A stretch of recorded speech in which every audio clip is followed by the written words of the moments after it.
Warum gibt es auf der Erde unterschiedliche Durchschnittstemperaturen? Um dies zu wissen, schauen Sie bis zum Ende dieses Videos.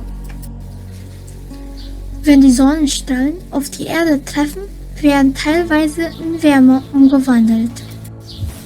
Umso steiler die Sonnenstrahlen auf die Erde treffen, desto wärmer wird es.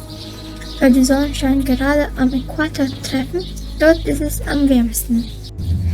Am Norden und Süden der Erde treffen die Strahlen schief aus. Somit muss man den Sonnenstrahlen in den großen Bereich wärmen.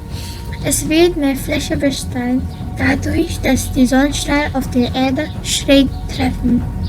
Das ist auch im Winter so. In der Schule ist das Klassenzimmer wärmer als die Sporthalle, da die Sporthalle größer als die Klassenzimmer ist, sowie die Erde. Zusammenfassung: Am Äquator treffen die Strahlen so gerade auf, dass es dort am wärmsten ist. Im Norden und Süden der Erden treffen die Strahlen schief auf. Somit muss man den Sonnenstrahl einen großen Bereich wärmen. Das ist alles für heute. Tschüss!